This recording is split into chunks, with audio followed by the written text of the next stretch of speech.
Ndugu wa Tanzania, na wasalimu kwa jina la Jamhuri ya Muungano wa Tanzania.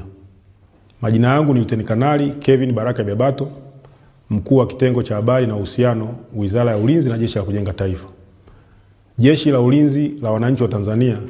linatangaza nafasi za kuandikishwa jeshi kwa vijana wa Kitanzania kuanzia elimu ya sekondari hadi elimu ya juu. Vijana watakaoandikishwa jeshi watapatiwa mafunzo mbalimbali muhimu ya kijeshi na mafunzo ya kuendeleza katika taaluma zao. Ndugu wa Tanzania, vijana wa Kitanzania wenye nia ya kuandikishwa jeshi wanatakiwa kuwa na sifa zifuatazo: awe raia wa Tanzania wa kuzaliwa, awe na umri usiozidi miaka 25 kwa elimu ya kidato cha 4 na kidato cha 6, usiozidi miaka 28 kwa elimu ya juu, awe na afya nzuri na akili timamu, mwenye tabia na nidhamu nzuri, hajapatikana na hatia ya makosa ya jinai mahakamani au kufungwa,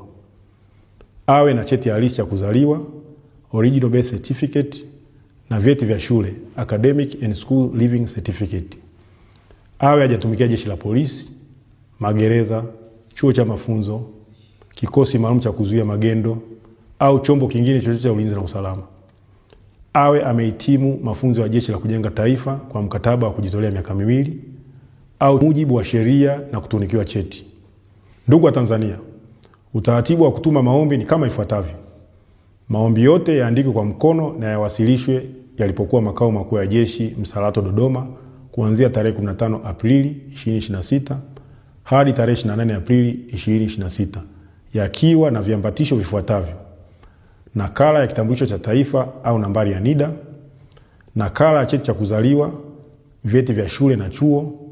nambari ya simu ya mkononi ya muombaji, nakala ya cheti cha JKT kwa waombaji waliomaliza mkataba. Aidha, vijana waliopo kwenye makambi ya JKT hawahusiki na tangazo hili.